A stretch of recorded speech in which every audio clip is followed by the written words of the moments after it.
All right, good morning, everybody. We go ahead and find our seats. We'll get started. Class today. Glad to see everybody here. Excited to talk about the new things we have to learn and discover this morning. We have a lot to cover in this class today, so I can't guarantee that we're going to get to talk about everything, but we'll try to talk about as much as possible. Last week I started out class by talking about some mental analogies. One of them was a tour bus, which I think still applies to the book of Genesis. This concept of going through this tour of a new place for some of us and an old place for some of us, but seeing new things and recognizing new things, trying to figure out where we're going. I also brought up this concept of reading Genesis kind of being like being told a family story or an old man story where someone sits you down, tells you about your predecessors or your ancestors and important things that they did and important things that happened to them. I think that second analogy especially still applies as we're studying Genesis this morning, but I did think about it differently as we look at these chapters, because a lot of interesting, a lot of really crazy things happen. But even for me, that still kind of applies to a family story. Sometimes you talk to your family and they start going through the old family lore and you're shocked to hear some of the stuff that you heard. It's like, so-and-so did what? With who? And when? Like, these are the types of chapters that we're going to be reading this morning. If not an old family story, I could also see it just being reality TV. There's a lot of drama in the chapters that we're going to be looking at this morning. I noticed, or we've noticed as we've been looking at these chapters in Genesis, that at times God uses the family as a tool to kind of impact the rest of the world. But he also at times uses the most humble approach, or he uses what we would consider to be the worst. And it seems that you may be able to make a good argument that in these chapters, not only does God use the worst and he uses the family, but he uses the worst family. But that's up for debate. We'll see that in the chapters this morning. But we are looking at a span of 8 different chapters in this morning. So if you haven't been already, I encourage you very much so to be reading these chapters on your own, because with that much to look at, there's no way we can cover all of it in class. And so I encourage you to, ahead of time, always be preparing for this class by making sure you're reading these chapters several times. We're going to go ahead and start in chapter 28. We're going to be looking at chapters 28 through 36. We're going to start in chapter 28. So if I were to give a quick summary of what chapter 28 is about, I would say it's about Esau's wife and Jacob discovering or coming across this place called Bethel. So one thing I wanted to point out kind of is, again, the geography that we're dealing with. We learn in this chapter that Isaac and Rebekah don't like Jacob. You have these two brothers that we talked about last week, Jacob and Esau. We learn that Isaac and Rebekah don't like Esau's wife, and that is their motivation in terms of sending Jacob off somewhere to find a wife of his own. So they live around this area, around Beersheba, and they send Jacob to go off to Paddan Aram, or another name is Haran, to go and find a wife. It's kind of the same type of path that Abraham's servant took to go find Isaac himself a wife. So we kind of see history repeating itself in that way. But again, it helps me to sometimes have that mental picture of the path that he took or the way that he took. Because in my mind, when I was a kid and I read this story, I pictured that Jacob or Abraham's servant was going from here all the way over here. And that's not the case. Not only is that not the place that he's going, but it makes no sense to walk through all this hot desert here. Where he's actually going is up this way into this area right here, which, again, when you think about it, it's still a really long way to go and find a wife. But people are traveling long and far to get the things that they desire and do the things that they're trying to do in these chapters that we're reading in Genesis. But also always be thinking that as these people are traveling these long places, they're following these rivers and these different points of water, which makes a lot of sense. I just wanted to start by pointing that out. The other thing I wanted to point out is that the last thing that we talked about last week was the relationship between Esau and Jacob and where Esau's head was at. He hated his brother by this point. The last thing we left off on in chapter 27 was that Esau wanted to kill his brother. And when you think about that, take that thought and then add it to what's going on here. And what Esau's parents are doing and telling Jacob to do. Esau knows now that Isaac and Rebekah don't like his wife. So because of this, we read that he goes on and he takes another wife and marries an Ishmaelite woman, hoping that this wife is going to be someone who's more pleasing to his parents than his other wife. So the parents are displeased, and we see that the answer that Esau goes to is a pattern that we're going to see throughout these chapters. The answer he finds is polygamy. He says, you know what, I'll just marry somebody else. Starts a pattern that we're going to see today, or actually a pattern that we've already really seen in the book of Genesis. We'll continue to talk about that. But the last thing we read last week again was this hatred that Esau has for Jacob and how he wanted to kill him. And so we see or can think of this as another reason that we can add to the list of reasons why Esau would have been upset or why he would have disliked his brother. We aren't told the reason that Isaac and Rebekah dislike Esau's wife, but we can hope that, well, we're really told that it's just because she's a Canaanite woman. We can hope that there's religious things attached to that, like the type of God that she's worshiping, and not just because she's a Canaanite woman. But the next thing we read about in chapter 28 is this place called Bethel. I want to point that out as well as we go through things this morning. Bethel is right here. So as Jacob is kind of transitioning from down in this area up to here, to Padan Aram, what we read about, it happens right about there. Bethel means the house of God. And not only does this area or this place have a lot of significance, it's also just really cool because Jacob's experience here is amazing. He gets here and he sees or dreams that there's a ladder that goes to heaven and that these angels are descending and ascending on this ladder. And God in some way appears to him at this place. So if you were Jacob and someone came to you and asked you, where does God dwell? Where's the gateway to heaven? How do you get to heaven? From Jacob's experience, or based off his experience, there's a place that he could have brought someone. He's like, well, this is where I experienced God dwelling. This is where I experienced the entrance to heaven being. This is where I had some kind of encounter with God. This place has a lot of significance. Not only is it where Jacob encounters God in some way, but it's also where Abraham builds an altar to God and offers a sacrifice to God previously in Genesis. Much like Esau's wife. So Esau's wife for Isaac and Rebekah become an example of what they don't want Jacob to marry into. Bethel becomes an example to Israel. And that example kind of changes. At one point, it's supposed to be a good place, and after a while, it kind of becomes a bad place. The original purpose of it gets changed. We think about Jeroboam, for example, comes along as a king, and he builds these golden calves, and the two places he puts these two calves are Dan and Bethel. So Bethel, which is supposed to be the house of God, ends up being a place that houses a false god or an idol. So again, the meaning kind of changes with time, and what was once a site for God is now a site for idolatry. In your own time, take a moment to go to Amos chapter 5, mark this down, Amos chapter 5, and read there, because it talks about that change in Bethel. Bethel is supposed to be a place where people change. It's a place that God changes Jacob, and so with time, it's supposed to be a place that when people go, God changes that person. But in the book of Amos, Amos is reprimanding Israel for going to Bethel and having feasts there, but coming back unchanged people. It's no longer a place that has any significance. They're not using it to let God change them. They're just using it as a place to have feasts. So again, Bethel is a kind of an important place throughout Scripture, and this is one of the first places that we see Bethel becoming the place that it is. Because while Abraham sacrifices there, while he builds an altar there, Jacob is the one who has this experience and who names it Bethel. But this is also important in terms of the chapters that we're talking about this morning and what we're talking about this morning, because this is where Jacob makes a vow to God. So in Genesis chapter 28, starting in verse 20, Jacob made a vow. It says, if God will be with me and watch over me during this journey I'm making, if he provides me with food to eat and clothing to wear, and if I return safely to my father's family, then the Lord will be my God. So not only is this where, Jacob encounters God, but it also is where he makes a vow that if God delivers him in his journey, Jacob will then be faithful to him.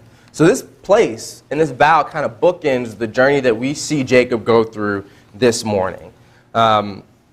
he makes this vow with God, and then we kind of look and wonder and try to answer the question, does God answer this vow of Jacob's? It's a lot like, again, Abraham's servant once again, because Abraham sends his servant on this journey to get Isaac a wife, and the first thing that Abraham's servant does is ask God for a sign and ask God for some kind of guidance. He says, okay, God, do this so I know what you want me to do, and so I know where you're at work in my life. And Jacob kind of does the same thing. God, show me a sign. If you do this thing for me, then I will know you are my God, and you will be my God. So that's chapter 28. Let's move on to chapter 29. If I had to sum up this chapter, I would say it's the chapter where Jacob gets tricked by Laban, and where Jacob starts to have sons through Leah. The first portion of chapter 29 is Jacob pursuing his wife Rachel. Jacob is in the process of pursuing Rachel, and again, you get those reflections or echoes of the things that happened with Abraham's servant. The vow Jacob makes is like the sign that the servant asked for. But while Laban doesn't give the servant as hard of a time as Jacob, I think that might be due to the fact that the servant comes offering all these kind of riches and gifts for Laban. So in that way, maybe Laban doesn't feel like he has to trick, work, or ask for something out of the servant. But that's one difference we see, that he does seem to ask for more from Jacob than he does from the servant. Jacob has to work 7 years to marry Rachel. In Genesis chapter 29 and verse 20, it's an interesting verse. It stuck out to me. It says, so Jacob worked 7 years for Rachel, and they seemed like only a few days to him because of his love for her. So even from when I was a kid reading this passage, this has always been a verse that stuck out to me because I've always considered it to be one of the most romantic verses in the Bible.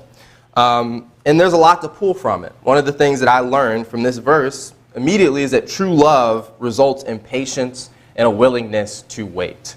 Whether we believe it or not, or whether we don't think that's whether we think that's a difficult thing or not, it's the truth. The concept is, as Jacob was in this process of working for 7 years, it passed by because he had such a great love for Rachel. And another thing that stuck out to me is the fact that he probably likely wouldn't have, for modesty's sake, wouldn't have even seen her a lot. But still, that drive and that passion to want to be with her made this kind of pass in a different way. And that's always stuck out to me. I have 2 Peter chapter 3, verses 8 and 9 on the board because I thought this is another place that this might apply. As Peter is talking or writing here, he says, dear friends, don't overlook this one fact, that with the Lord, one day is like 1,000 years, and 1,000 years like one day. The Lord does not delay his promise, as some understand a delay, but is patient with you, not wanting any to perish, but all to come to repentance. So I kind of pulled it all together in the sense of understanding that this may suggest that God waits for us in the same way. That as just like Jacob eagerly waits for Rachel, God eagerly waits for us and is so excited to be with us or loves us so passionately, the amount of time that he has to wait seems much smaller than what we may feel. Because he loves us so much and desires to be with us so much. And I would think or suggest that we should try to wait that same way in return, or have that at least be a goal or be trying to get there. Have just as much passion in wanting to be with God as God wanting to be with us, or have as much passion as Jacob does for Rachel, but for God. This may also point to, this points to the fact that the way that Jacob is waiting for Rachel, God is waiting for us. But when you apply it directly to the story, not only for us, but as Jacob waits for Rachel, God waits for Jacob. With this vow that Jacob has made, he's eagerly wanting to prove himself to Jacob and wanting Jacob to come to him, understanding him to be Jacob's one true God. Okay, so Jacob is pursuing Rachel, but we see that in his pursuit, he gets tricked by Laban. Laban tricks Jacob into marrying Leah first because it's the custom in their land for the older sister to be married before the younger sister. But Laban does this to get more work out of him. In Genesis chapter 29 and verse 30, it says, Jacob slept with Rachel also, and indeed he loved Rachel more than Leah. And he worked for Laban another 7 years. And when the Lord saw that Leah was neglected, he opened her womb, but Rachel was unable to conceive. So you see that Laban tricks Jacob into marrying Leah first, then he marries Rachel, but only after he marries Rachel, and then Laban gets 7 more years of work out of him. But what I wanted to point to is how the scripture describes Jacob's feelings towards his 2 wives, Leah and Rachel. And again, we see, I think, a continued pattern or a continued issue in the book of Genesis is some type of favoritism. We've seen it amongst kids. We're seeing it here amongst wives. But one thing I want to point out, or that's, again, a cool thing that we see about God, especially in terms of how God loves, is that while Jacob shows this favoritism for his wives, while he seems to love Rachel and doesn't love Leah, God fills in that space. In the same way that God is a husband to Hagar that Abraham's not, we see God doing the same thing or filling the same role in this place. He's being the husband to Leah that Jacob is not being. So a little cool thing that we see God doing there, how we see God's love being applied or put into action. The last thing we see in chapter 29 is the introduction of some of Jacob's sons. The last portion of chapter 29 focuses on the sons that Leah bears for Jacob. Reuben comes into the picture, Simeon comes into the picture, Levi and Judah come into the picture. And so as we look at the names of not only Leah's children, but we're going to look at the names of all of Jacob's children that come through his concubines and his other wife Rachel, we see that their names again have significance and they're named for specific purposes. At times we can see that the names reflect a praise towards God that say, hey, God has paid attention to me, he has vindicated me, he has judged me correctly, he's brought me joy, he has heard me. This is kind of how they name their children, but it also demonstrates kind of their purpose or what's on the forefront of their mind, right? Which is really, between the sisters, this competition with one another. They're fighting for their husband's attention and fighting to be favored by their husband. And it's really sad. I think it's good to at least at some point see that they are recognized, that they credit God for the children that's given to them, which is very true. God's the one who blesses them with these children and with these fruitfulness. But you would hope or you would want their focus to still be more on this praise of God and not be focused on just competing with one another. At the end of the day, they are sisters. So moving into chapter 30, we get introduced to more of Jacob's sons. And this interesting bout, this interesting kind of agreement that Laban and Jacob come to over Laban's sheep. So even before we get into that, we're introducing a lot of new people into the picture. I want to continue the exercise that we've been doing in a lot of these classes, which is looking at how these characters are first introduced. So we have Leah, who's now coming in the picture. Does anybody know what Leah's name means?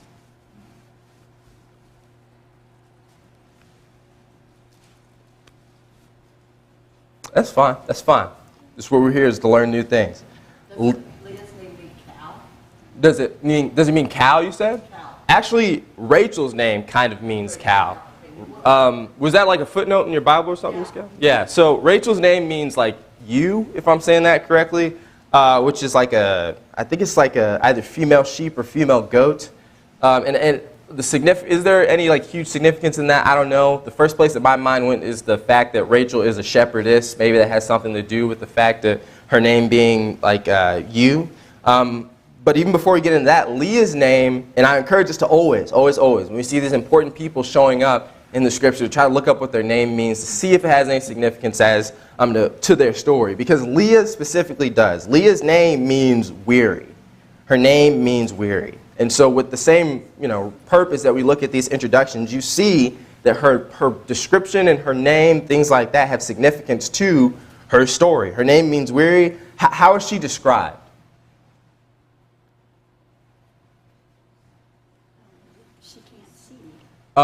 Yes, so the scripture describes her as having tender eyes. Some versions say weak eyes. And people don't know what that means. She may not have eyes that didn't like luster or glisten in a way in terms of being attractive. Or some have interpreted it to mean that she was blind, right? That there may have been like some milkiness or blind look to her eyes that made her unappealing to Jacob in some way, possibly. Either way, we know that visually she wasn't as attractive to Jacob as Rachel was. So her name means weary. She's described as being tender or weak of the eyes in chapter 29 and verse 17. And her first words are, "The Lord has seen my affliction. Surely my husband will love me now." This is where Reuben's name comes from. meaning behold or see a child. I've given you a child, now you have to love me type deal. But that's where Reuben's name comes from. So this is the introduction that we have to Leah, and it sums her up pretty well. Leah lives a very tough life. She's tied to a man that doesn't love her, or just at least doesn't love her as much as her other sister, which I would think would make a pretty weary life. So we have then Rachel, on the other hand, whose name means you. How is she described? Beautiful. I'm reading from the CSB. In chapter 29 and verse 17, she's described as shapely and beautiful. Jacob found her more attractive than he did Leah. And her first words, I noticed, were, give me a son or I will die. One thing that stuck out to me about Rachel is that it seems like every time that she speaks or that she acts, and sometimes I feel torn about doing this. I really don't like taking biblical characters and just kind of tearing them apart. But truthfully, this is what I was saying. There may be better things to Rachel's character, but a lot of them don't get recorded in Scripture. But it seems that every time she speaks or acts, she wants something or is taking something for herself. And this challenged me a lot because Jacob obviously wants Rachel more and is drawn to Rachel more, which I don't know how much he can control that, how he feels in terms of that situation. However, it seems like in this biblical narrative that Leah isn't perfect either, but she may have been more suited for Jacob spiritually than Rachel was. Rachel does a lot of things badly in a spiritual context for Jacob. And I think there's significance to that. The other thing that we see is the introduction of these servants. Laban gives his servants to Leah and to Rachel, and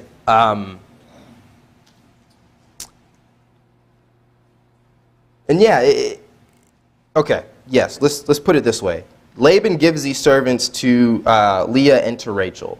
Leah has kids. Rachel realizes that she can't have kids, so she says, you know what? Have some kids through my servant Bilhah. Once Leah sees that Rachel is having kids through her servant, she says, okay, Jacob, now take my servant Zilpah. Where have we seen this picture before?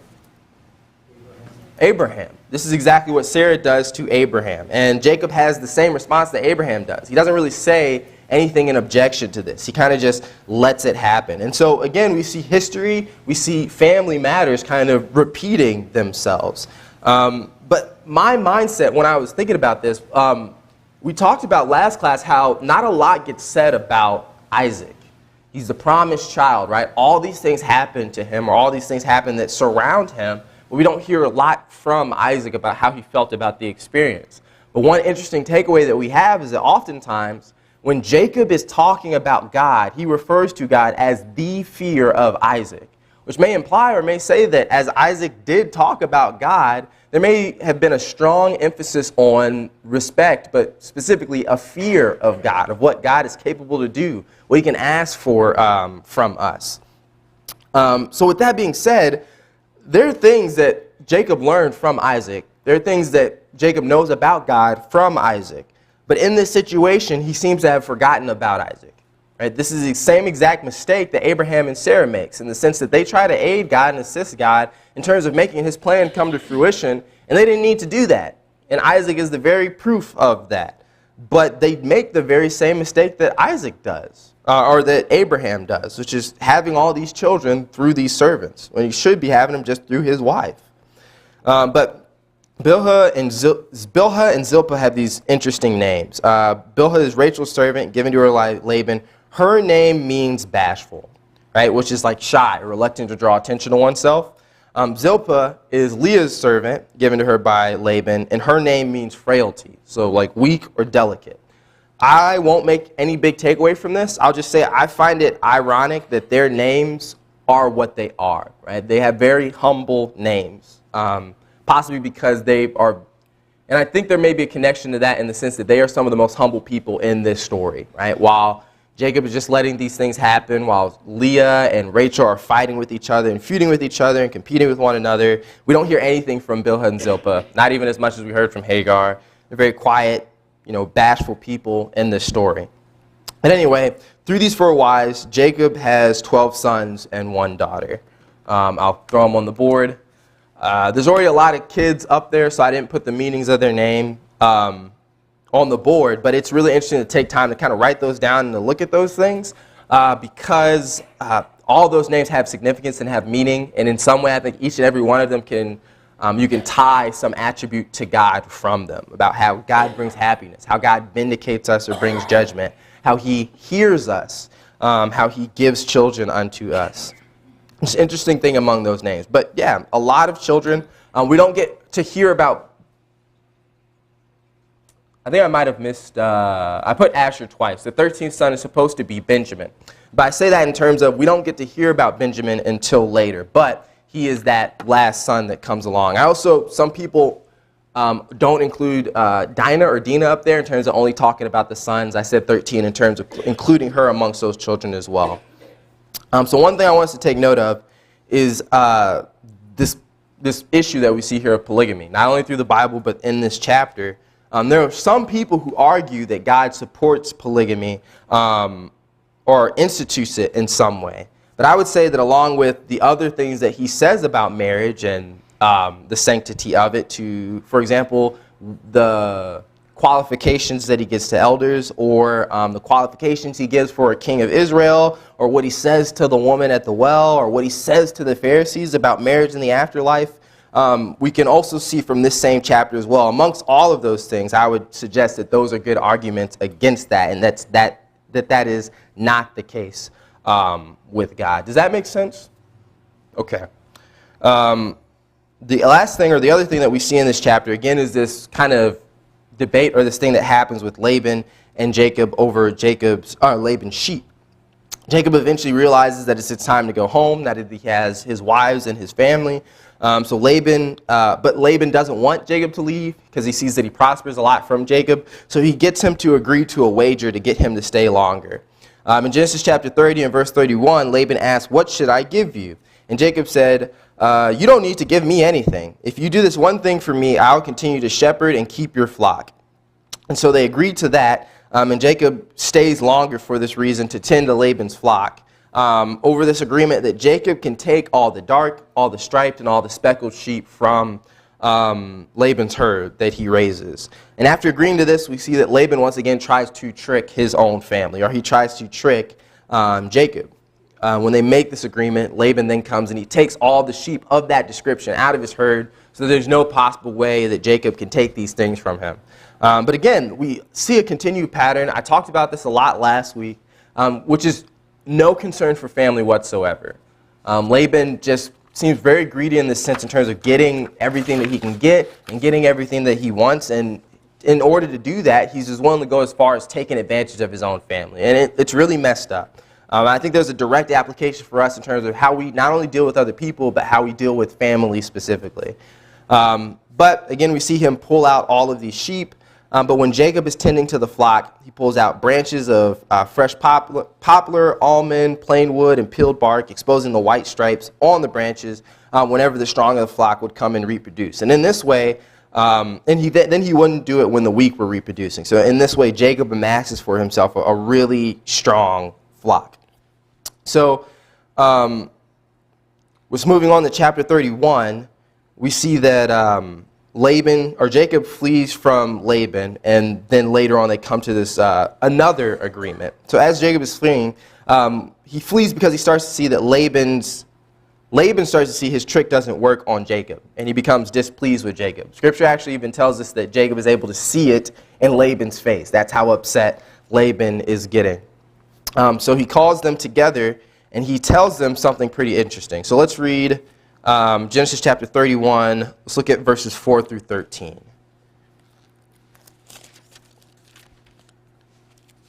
And anyone who gets there before me, Genesis chapter 31, 4 through 13. Could you read that? So Jacob sent and called Rachel and Leah to the field to his flock, and said to them, "I see your father's countenance, that it is not favorable toward me as before. But the God of my father has been with me, and you know that with all my might I have served your father. Yet your father has deceived me and changed my wages 10 times. But God did not allow him to hurt me. If he said thus, the speckled shall be your wages, then all the flocks bore speckled. And he said thus, the streaked shall be your wages, then all the flocks bore streaks.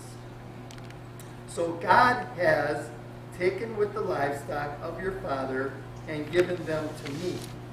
And it happened at the time when the flocks conceived that I lifted my eyes and saw in a dream, and behold, the rams which leaped upon the flocks were streaked, speckled, and gray spotted. Then the angel of the Lord spoke to me in a dream, saying, Jacob. And I said, Here I am. And he said, Lift your eyes now and see. All the rams which leap on the fox are streaked, speckled, and gray spotted, for I have sent all that Laban is doing to you. I have seen all that Laban is doing to you. I am the God of Bethel, where you anointed the pillar and where you made a vow to me. Now arise, get out of this land, and return to the land of your family. Okay. Interesting thing. What gets revealed to us in this passage? God was fully in control of everything that is happening. Right. So they have this agreement. I don't know if there's anything specifically about putting out branches that makes sheep produce a certain type of look or color, right? What gets revealed to us is that the reason Jacob does this in the first place is because God is the one who's at work behind the picture making these things happen. And it's specifically from the place, again, of the vow that Jacob makes with him. He says, I am the one who appeared to you at Bethel, and this is my reason for doing these things. God is at work directing Jacob through these things. So it's because of God that Jacob has the possession that he has. The other thing that got pointed out to me is what we've been studying on Wednesday nights, right? These names of God. Which name do you see coming to the forefront of your mind here? Which name applies in terms of what God is doing?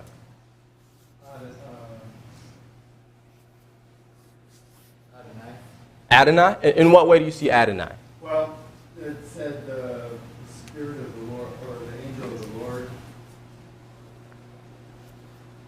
Okay, do you see it in terms of him being referred to as Lord and Lord working there?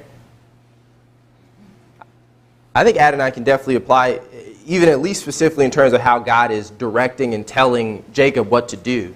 Right? He, especially in the end when he says, now is your time to get up and leave this land and return to your native land. How he's directing him and guiding him in the same way that a lord or a master would. What other name do you see at work here? We're taking these names and we're putting them into action. We're applying them. What other name do you see at work? Or other names, plural. Go ahead, Kaylee. Yahweh Roi. Oh. The Lord is my shepherd. It's Okay. the providing aspect that he's going to give him everything he needs and see the need and alter course and change and bring what is needed to his flock. Okay. Is that extra credit work? You jumping ahead, Kaylee, to Roy? I don't think we've talked about that one yet. But exactly. Yeah, this concept of God being our shepherd specifically and guiding us. I mean, this is the perfect context for that is God's dealing with, or Jacob's dealing with sheep. God's kind of dealing with Jacob in the same way. The name that stuck out to me was Elohim. Elohim was the name that we learned about, or the title put on God in terms of talking about him being a creator God and a God that works through nature, right? We see that directly in this way and how Jacob's is tending to these sheep as they reproduce. God is the one that's making them work biologically to come out the way that they are.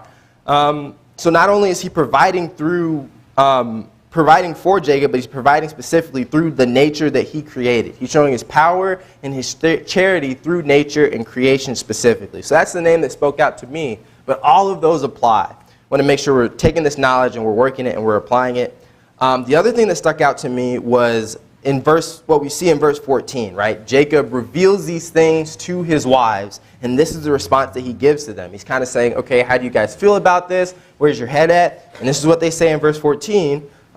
Rachel and Leah answered him, do we have any portion or inheritance in our father's family? He says, what have our father done for us? Go ahead, do what you want. We don't mind leaving.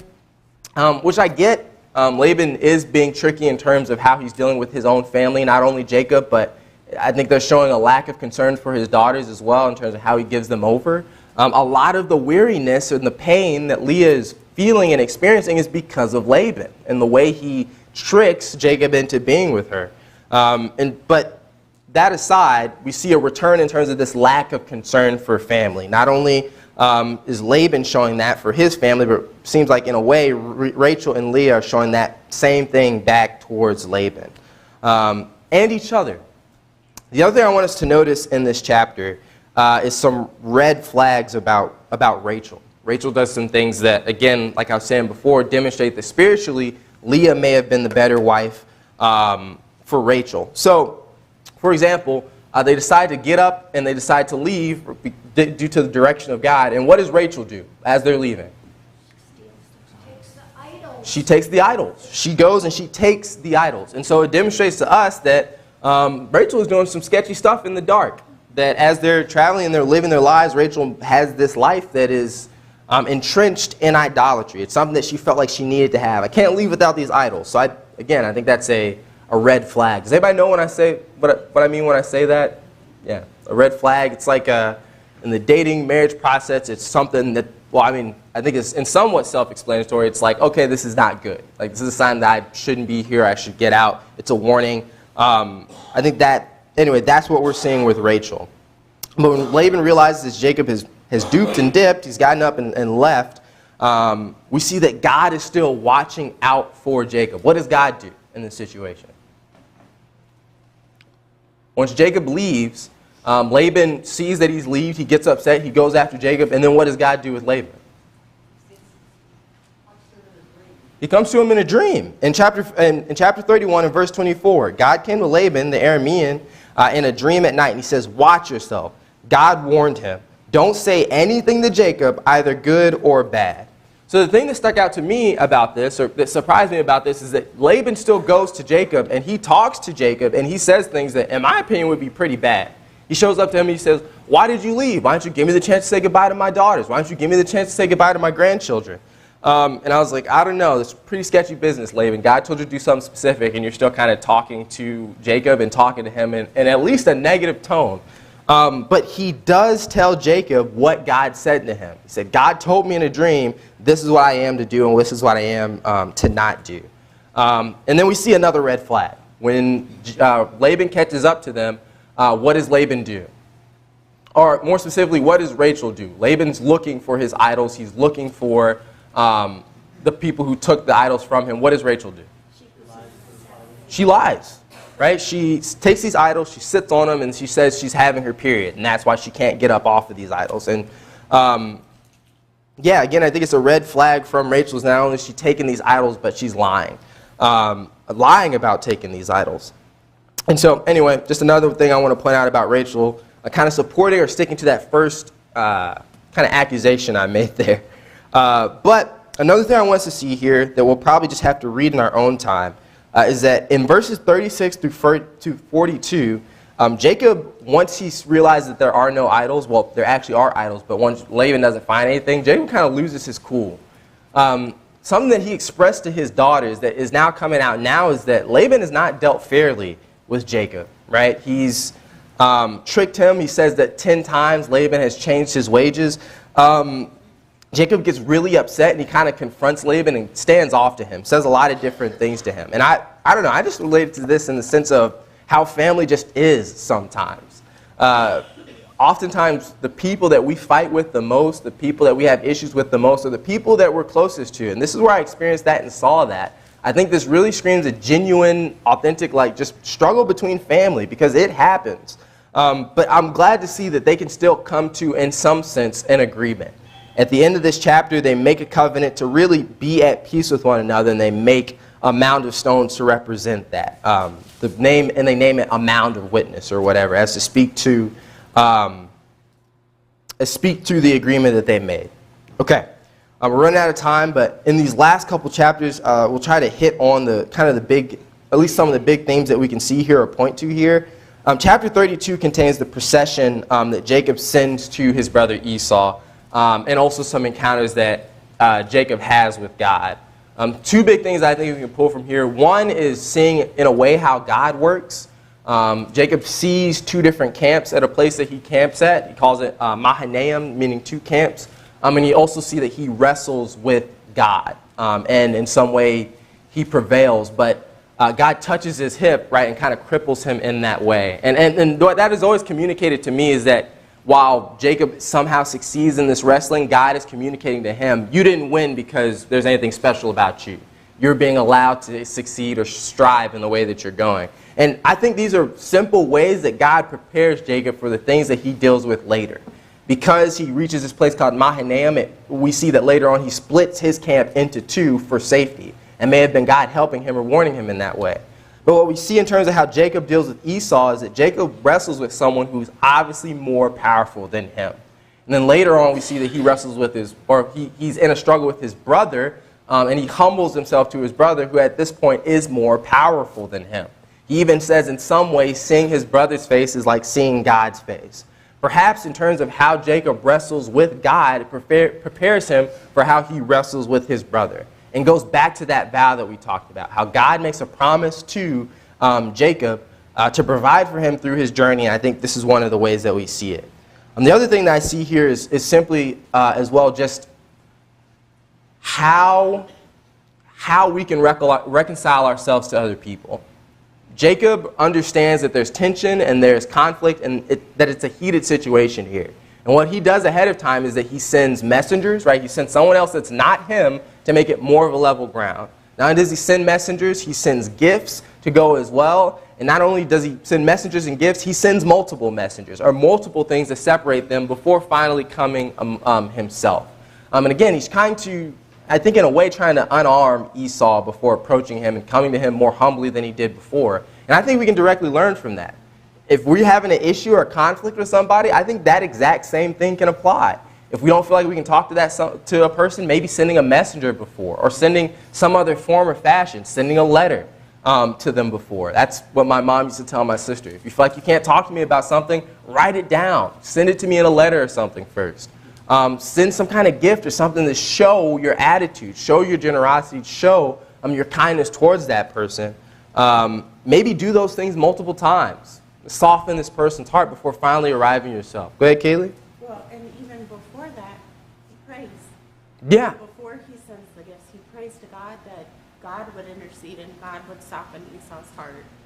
So that first lesson, before we act in any way, take the problem to God first. Exactly. Yeah. So I think that's exactly right. That in a lot of ways, unlike before, Jacob is going to God, accrediting him with the success that he has, but trusting him to make things happen and to change things. Not only do I see this in terms of how we may be able to reconcile ourselves or to other people and how Jacob reconciles himself to Esau, but this is how God reconciles himself to us, right? God sends a messenger, he sends a gift, and he does that on multiple different ways and different occasions before at one day coming back himself and confronting us. In that same way, exactly as Kaylee's saying, which may be a good place to leave off for class today, is that it demonstrates not only does Jacob pray that God is at work in Esau's heart some way, but we see that he is. In the next chapter, which is probably one of my favorite chapters in the Bible, Genesis chapter 33, we see a change in Jacob, but also a change in Esau, which demonstrates to us that God is not just the God of Jacob, but also the God of Esau, also the God of Edom or the Edomites. And is a proof to us that God can do what some people consider to be the impossible. That's El Shaddai at work. God changes people, right? That's what we were saying is a significant aspect of Bethel. Not only does he change Jacob, he changed Esau. And think about the significance of that.